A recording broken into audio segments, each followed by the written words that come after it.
Arratsaldeon, ze moduz? Arratsaldeon, plazerra da. Ez dugu galdu Bider Amaiak eta Bizok zurekin egoteko aukera. Askotan gertatzen zaigulako, Amaiak eta Bizori ikusten zaitugu telebistaren bestalde horretan. Esan dugu, 2017ko Euskal Kazetaritza sarituetako bat, kazetaritza saria zeuretzat, Guda eta Gatazka zonaldetan egindako lan handiarengatik. Albiste zara bai liburua, plazaratu barri daukazuelako Mikel Aiestaran eta Carlos Zurutuzarekin batera.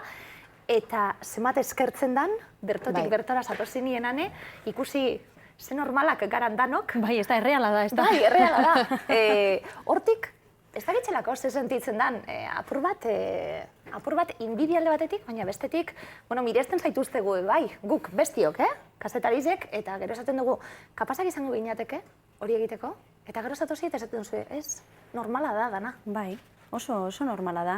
Eta gainera nik uste dut, askotan esaten digutela, ez dakite, Bangladesera edo gerra eremuetara joaten zareten kazetariok, nik uste dut kalitatezko kazetaritza egiten dela Atxondon, Arrasaten, Bangladesen, Mongolian edo zein tokitan, ez? Horregatik batzuetan ez dut ulertzen zergatik bai jendeak izaten dituen erreakzio hori. Azken finean, egia da batzutan zailtasun batzuk baditugula, baina azkenean guaz gertatzen dena kontatzera, ez? Beste edozein tokitan bezala. Agian, hemendik ikusita, konpromiso bat ikusten dugulako zuen aldetik. Egiten duzuen lanarekiko eta egiten duzuen lan hori guretzako leiho bat da. Bestela zabalduko litzatekeena. Eta zuek ere badaukazue ardura bat kontatzen duzuen horrekiko, jendearekiko, ze azkenean jendearen gaitik joaten zarete toki horietara. Bai. Konpromesua beti dago eta grina, ez? Kuriositatea, nolabait errealitateak ezagutzeko eta ezagutzera emateko, eta egia da ardura puntu bat ere baita badagoela. Ni saiatzen naiz eta askotan galdetzen didate objektibotasunaren inguruan eta nik beti diot saiatzen naizela zintzoa izaten, ez? Ikusten dudana ahalik eta era zintzoenean azaltzen. Eta hor badago ardura puntu garrantzitsu bat, azkenean gu pasabide bat gara, zubi bat gara, ez? Errealitate baten artean eta beste etxean dauden ikusleen, entzuleen, irakurleen artean. Eta egia esan behar dugu, behintzat ikusten duguna kontatu behar dugu. Ardurari eta kompromisori, tiraka, apurtxu eta omea esaten egon danatik, 24 orduko kazetari bihurtzen zaretelako. Bai. Nire telefonetan baina zuek gehiago. Hemen batzuk 7 orduko lanaldiago eta dituztelako. Asita maitu ikusten dugu hori bai. Baina imaginatzen duzuek ere ez duzuela telefono itzaltzen, ez? Bada espada. Horixe, guk ere berdin. Bai, beti dago hor piztuta, bada espada. Behin baino gehiagotan gertatu zaigu, agian lotan egon eta aizu, ez dakizu zer gertatu den. Ez berdintasuna etxetik kanpo zaudete bai. Bai. Eta hori ere nabaritzen da.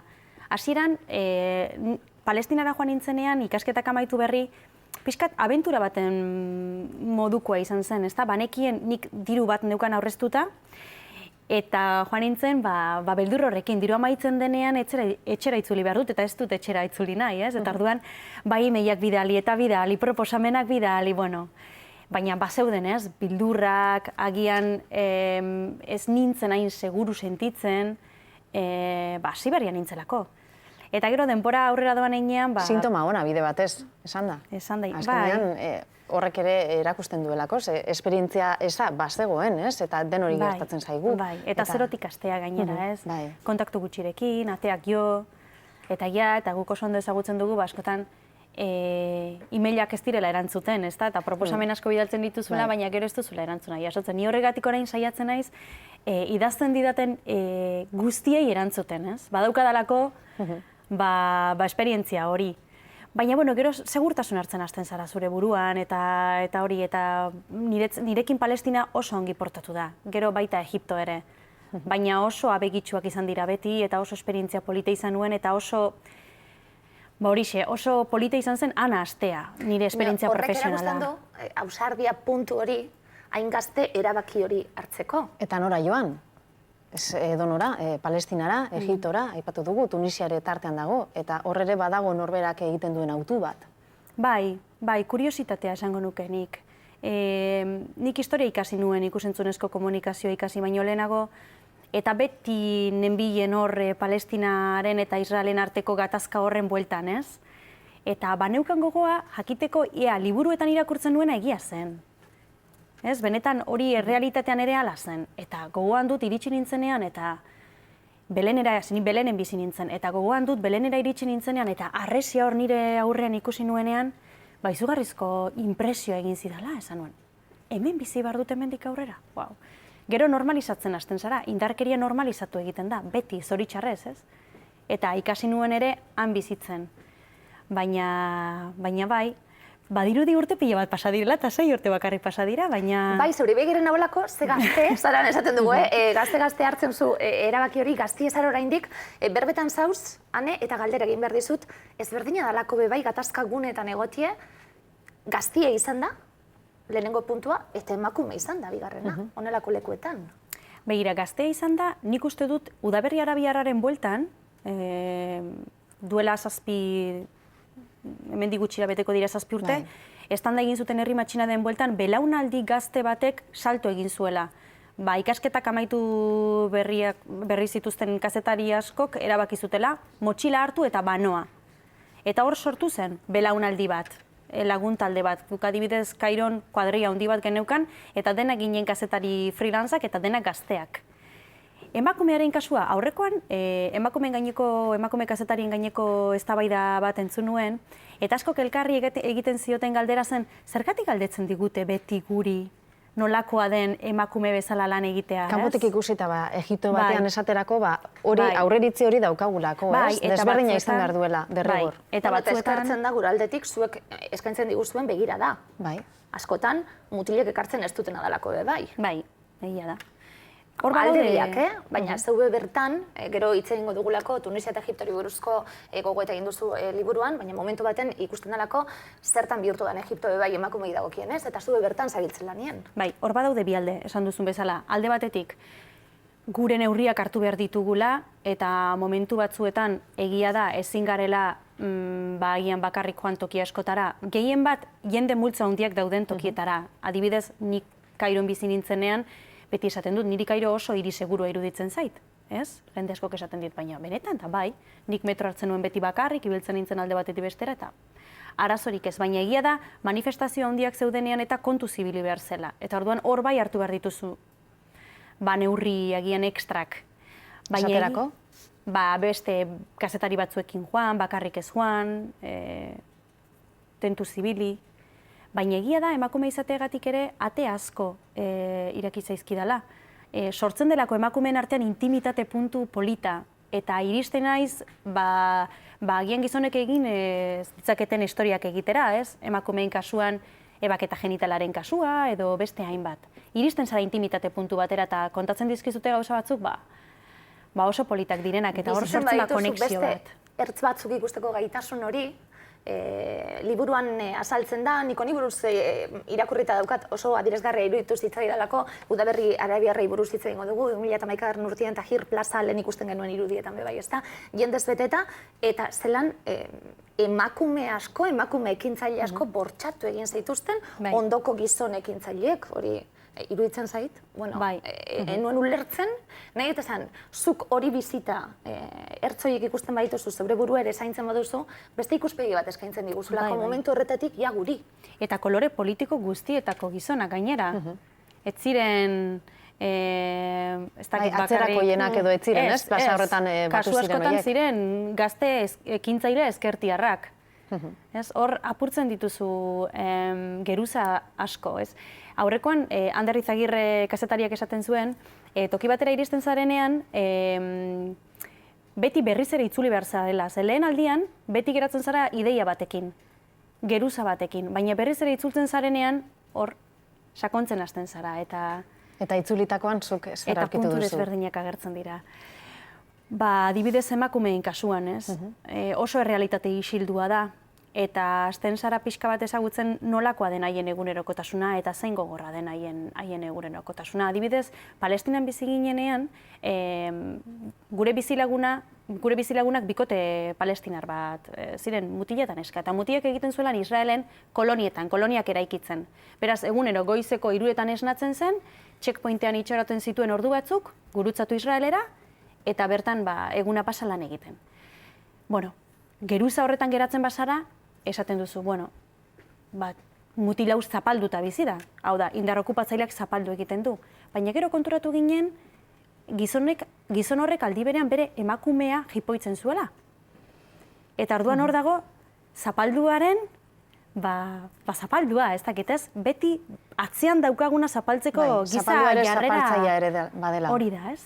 Eta orduan, horixe, denbora pasa behar da tokietan benetan errealitateak ezagutzeko. Eta hori normalean, etzaio eskaintzen kazetari bati, behintzat edabideen aldetik, normalan albiste batek irauten ditu egun batzuk, gehien ez ere aste batzuk, baina gero eskatu egiten zaizuen, mugitzeko beste norabaiten dagolako fokoa jarrita, eta batzutan igual hori ere faltan botako duzu, ez da? Astia izatea lan egiteko patxadaz toki batean. Bai, gauzak sakontzeko, baina hori albistegietan oso zaila da kontatzea. Eta, hor beste erraminta batzuk ditugu kazetariok, batzutan prentsa idatzia adibidez, ez?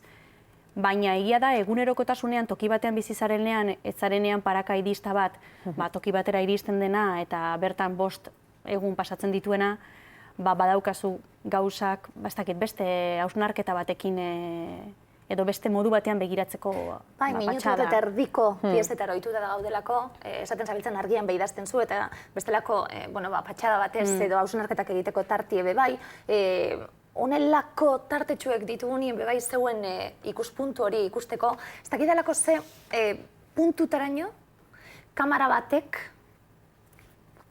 jartzen duen muga hori errealitatearekin. Azkenien, Ane Irazabal, zeuzaralako sare sozialak ere badaude, jarraitzen zaitugu, zeure alde humanoa hortxe erakusten zuie danok, ez dakize puntutara arte bere izten dan zuen profesinue zarenetik, apurtxu eta esaten gabiltzena, zeuek ere gogor egin beharko zaretelako. Hitz egingo dugu elkarrizketa maieran errefuxiatuen dramari buruz, bertan zauz bertatik bertara. Hane, ez dakizelan ezin dan egin negar ikusten dituzuen gauzak ikusita, edo egingo duzue eta gorteko duzue. Claro, egiten da negar, baina egiten da negar etxean.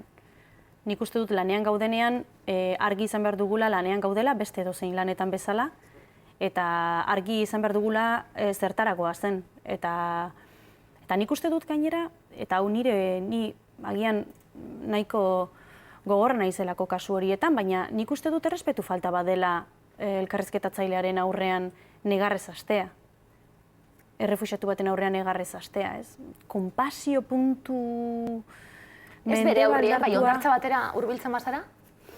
Dikusten bazuzen 10 gorpu? Bai, batzutan emozionatzen zara. Bai, agian momentu horretan eskaini behar diozuna besteari da nolaiteko sostengoa, ez? Askotan irakurri izan dizut etxipenarena, eta egia da, etxipena dago, baina zure partetik ere ikusten dut entzutea eskaintzen diezula, eta gero hori zabaltzea, baina empatiatik, ez? Eta azkenean agian hori da zuk daukasun erraminta, ez dakit? Bai, zaila da distantzia mantentzea, baina egia da kameraren aurrean gaudenean, informatu egin behar dugula. Askotan aurrekoan ere Mariano Ferrerekin hausnartzen ibili ginen, eta esaten genuen azken aldi hontan nagusitzen ari dela edabideetan sentimentua. Hau da, albisteak eman beharrean ematen ditugula erreakzioak, ez? Negarra, gozea, aserrea, baina horren atzean, erreakzio horren atzean dagoena ez dugula kontatzen, ez? Ez ditugula gauzak testu inguruan sartzen. Eta orduan gero hori desagertu egiten da. Hori bideo ikusi ostean, jendea ez da benetako informazioekin geratzen. Ez dakizu ze gertatu den ere. Hori da, hori. Eta nik uste dut garrantzitsua dela kontatzea gertatzen ari dena. Argi izan da, ezin ditugula puntu guztiak kontatu eta eman behar ditugula pauta batzuk, ez? Eta gero pauta horiekin ikuslea edo entzulea edo irakurlea mugitu behar dela edo bere kabuz helburu hori dalako liburuaren bai, gero helduko diogu noski errefuxiatuen gaiari, helburua hori dalako liburuaren bai, pauta batzuk emon, beti egiten zaigulako galdera egiten dalako Mikelek ere esan zigun, ulertzen da? Zeuek ulertzen duzu, hain komplejue da gaur egun harremanak munduen, zesare, zertan bihurtu da hau dana? Zeuek ere ulertzen duzu gertatzen ari dana? Gero jartzen diguzuelako klabe batzuk testu inguruan jartzeko bakoitzak herrialde bat, eta zeure kasuen pertsonaiak esaten gabiltzena, pertsona ezberdinak hautatu dituzu kontakizuna egiteko. Bai, nik batzutan galdetzen diete, familiako zenitartekoei edo lagunei, baina ulertzen da. Ze batzutan egia da, zuk kontatzen duzula momentukoa, baina gero igual aurretik gertatu dena, agian ez daukazu zertan jakin beharrik, ez? Eta orduan batzutan esaten didate ez. Eta nire parametro beti izaten da, zuzeneko bat egin behar dudanean, zerbait azaldu behar dudanean, nire amak uler dezala, ez? Eta berak ulertzen badu, gutxi gora bera ulertuko da. Eta egia da liburu honekin saiatu garela, hain modan egon ziren udaberri arabiarreko matxinadak berreskuratzea, eta ikustea garai horretan, iraultzetan parte hartu zutenak orain nola bizi diren. Bai, ahaztuta daude, ez? Nolabait esateko, etorri zen iraultza, joan zen, eta ikusiko dugu, gero sakonduko dugu, izan duen bilakera horretan, baina agendatik kanpo dago, eta ematen du, iraultza egin zuten, eta zerbait aldatuko zen, baina gu bestelako parametrotan gabiltza dagoeneko, ahaztuta erabat. Zeharo, bai. Eta nik uste dut garrantzitsua dela, ez? Azkenean haiei ahotsa eman, eta ikusi nola evoluzionatu duten, eta azkenean haien evoluzioa ulertzea da, herrialdearen evoluzioa bera ulertzea. Azkenean haiek ezaltzen digutelako zer gertatu den azken urtetan. Eta polita da berreskuratzea, eta esatea zer gertatu da, ez? Amets demokratiko horren itzala zein da, eta non gaude? Bueno, momentu baten zuratala horrela hasten duzulako, ametxetik amets gaiztora pasatzen dalako, amaitu be, amaiak esaten zuenaren arira. Ez bakarrik edabideok utzi dugu honi buruz hitz egitea, zaup esaten zuen 2011ko iraultza desagertu egin da Egiptoarren memoria kolektibotik. Bai, zeharo. Zeharo, eta bakoitzak orain, Egiptoko eta Tunisiako herrialdeak alderatuta egiten duzu horrelako, esperantzarako tarte bat izan daiteke leku baten, eta bestie askoz okerrau daude, bai. Bai, nik uste dut bi puntu kontrajarriak islatzen dituztela. Alde batetik, Tunisia gorabera handiekin badabil, poliki-poliki, trantsizio demokratikoaren ibilbidea aurrera eramaten, egia da, momentu askotan egon dela hor amildegian erortzeko zorian, oposizioko liderrak hil zituztenean edo beste hainbat kasutan, baina lortu du demokraziaren eta islamismo politikoaren arteko oreka bat bilatzea. Egiptoren kasuan da, nik esango nuke, kontrairaultzaren arrakasta. Agian, jendari galdetuta, esango dizute, damututa daudela? Bultzatu zuten hori ikusita, gero zertan gauzatu den? Begira, nik askotan egin diet galdera hori. Eta esaten didatena da, gure akatsika handiena izan zen, Mubarak erori zenean, Tajarir ustea. Guk une horretan egin behar genuena zen iraultza mantendu. Azkenean diktadorea erori zelako, baina ez zen diktadoren atzean zegoen erregimena erori. Eta diktadore baten atzetik beste bat etorri da. Hori da, eta gu fidatu egin ginen, eta esan genuen, irabazi dugu, eta etzen egia. Azkenean estatu sakona, barne ministerioa, armada, polizia nazionala, botere judiziala, batu egin ziren. Eta berriz ere hori, kontrairaultza antolatu zuten, eta kontrairaultza izan zen gero ondoren 2013an gertatu zen estatu kolpea. Eta orain ikusten ari garen, errepresio politika, autokrazia, Mubaraken garaian baino okerrago daude Egipton. Eta gero hor ere badago estatu islamikoa, eta zenbat jende ari den bertara joaten, eta halakotan diozu, zergaitik ze ari da gertatzen, zergaitik egiten du jendeak urrats hori, ez? Duela urte batzuk iraultza eske ez, nolabait demokraziarantza gerturatu nahian, eta orain jende asko, ez dakit, muturreko egoeran daudelako, pentsatzekoa denez. Bai, azkenean nik uste dut esperantza faltak muturreko erabakiak hartzera derrigortzen zaituela, ez? Ez duzu etorkizunik ikusten, Estatu Islamikoak edo Kalifa herriak proposatzen dizu proiektu baten kide izatea, komunitate baten kide izatea, garrantzitsu sentitzea, eta orduan aurrera, etxean ez daukazu ezer galtzeko. Ezer galtzeko ez daukazunean, azkenean... Horrelako galdera handiak, esaten gabiltzana, sentimentuetatik egindakue. Sentitzen dugune. Segurazki gutariko bakoitzak onelako gauzak ikusita sentitzen duena. Merezi dau txarrau geratzeko ezerrez egitea, edo beti zerbait gertatu badan onerako izango da. Hemen gauzelako utopietan sinisten, egon ginen danok, adin baten aurrera eginala, ja beste kodigo batzutan sartzen zara, eta igual eutxi nahi diozu, ez da, utopia horiei, baina konturatzen zara ez, distopia eta dozela, eta datorren etorkizuna agian txarrau izango dela eukiduguna baino. Merezi du, bertatik bizita, bertatik bertara. Orain Katalunian gertatzen dena be bai, azken batien. Merezi du horren beste mugimendu gero berdin geratzeko edo txarrau? Baina nik uste dut prozesu historiko edo politiko guztiek erantzuten diotela momentuan dagoen egoera jasanezin bati. Egiptoren kasuan nik ez dut uste Egiptoarrak kalera atera zirenik demokraziaren eredu bihurtzeko. Egiptoarrak kalera atera ziren pixkat tunisiarrei jarraituz, baina eskatzen zutena zen ogia eta justizia soziala, hau da, atxilotu egiten banaute, ez jipoitzea, egunero etxean irina eta edateko ura izatea. Gauza oinarrizkoak, ez? Hau justizia hori da. Eta askatasuna. Gero etorri zen demokraziaren aldeko mugimendua, Mubaraken kontrako benetako herri matxina da, baina hasieran oinarrizko gauzak eskatzen zituzten eta herria eztanda egiteko zorian zegoen. Orduan, nik uste, bere garaian kazetariek esaten ziguten guri, kazetari esperientzia asko zuten kazetariek, Tomas Alcoberrok eta esaten ziguten, pixkate inusenteak zarete, naifak zarete zuek kazetari gazteok pentsatzen, honek izugarrizko demokrazia mugimendu ekarriko duela, eta bagian baina prozesu hori agian pasatu behar da. Gero ez gara gu. Hori erabaki behar duguna. Bai, arrazoia zuen. Arrazoia zuen, bai. Eta bastuen, baina oraindik egongo dira urratsak egiteko, ez? Eta agian gertatu den horrek ekarriko du beste bideren bat. Eta orain ere ez daude egoera honean horrek ere behartuko du mugimenduren bat gizartearen aldetik goizagoala beranduago. Bai, egia da adibidez, Egiptoren kasuan manipulazio maila oso altua dela. Egiptoko herriaren 60% baino gehiago analfabetua da. Orduan oso erraza da hedabideen aldetik herria manipulatzea eta hor erregimenaren eskuetan dauden hedabideak izugarrizko lan zikina egiten ari dira. Baina egia da, aldi berean Egiptoarrak gero eta gehiago nekatzen ari direla eta konturatzen ari direla, agian estatu kolpeak ez du ezertarako balio izan, eta agian hau aurrekoa baino okerragoa da, ez? Denbora eman behar zaie. Noski, ez gara gu izan behar, haiei zer egin behar duten esan behar dieguna. Baina ikusiko dugu norera ematen gaituen. Egia da, azken urtetako esperientziak ikusita, pixkat ezkor bihurtu garela, eszeptiko bihurtu garela esaten dugulako, ez du ezertarako balio. Beno, 6 urte ez dira ezer historian.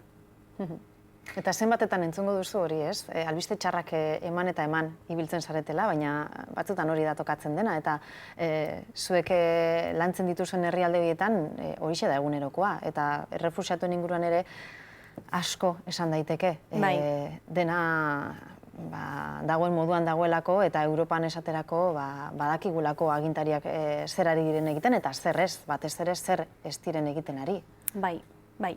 Gertatzen dena da, errefuxiatuen kasuan ere, garrantzitsua dela kontatzea, iristen diren aktualitate albiste guztiak oso ezkorrak dira. Denok dakigulako zer gertatzen ari den, errefuxiatuen ardura guztia Europan, Italiaren eta Greziaren eskuetan utzi dutelako, partxe bat jarri dutelako Turkian eta ez dira gehiago iristen, Italiak akordio bat sinatu du Libiarekin eta beraz Mediterraneotik ere ez dira iristen ari, eta orduan partxeak jarriz, nolabait bizkarra eman diogu errealitateari eta Europan daudenak hor jarraitzen dute, harrapatuta, ez aurrera, ez atzera, baina badaude esperientzia positiboak ere, eta nik uste dut erakutsi behar diogula herriari edo gure gizarteari badagoela modu bat ere elkarrekin bizitzeko. Eta batzuk lortu dutela. Oztopo guztien gainetik, jarri dizkiegun oztopo guztien gainetik. Baina gauza horiek ere kontatu behar direla. Egia da, saltzen duenak beti, nire lagun batek esaten dit askotan, guk beti kontatzen ditugu bombak eta hauteskundeak, ez? Baina egia da, albiste honak ere, edo politak, edo aurrera egitea lortu dutenen historioak ere kontatu behar direla. Nola daramazu, pertsonaia hauen guztien zerrendatzea, orain errefuxiatuei buruz dorbetan gabiltz, zenbat historia aurkituko zen dituen, liburuan ez dagoelako, liburuan esaten gabiltzena Tunisia eta Egiptori buruzkoak ari dira, abokatu bat, ginekologo bat, oso pertsonaia bereziak direlako, orain barriak ere agertuko dira bidean, ane apuntatzen da? Tarte bat hartzen da eguna amaieran arnaz hartuta egunak eman duena bizitak hori paperien edo buruen edo registratzeko? Bai, eta gainera niri gustatzen zaite, pertsonekin harremana mantentzea.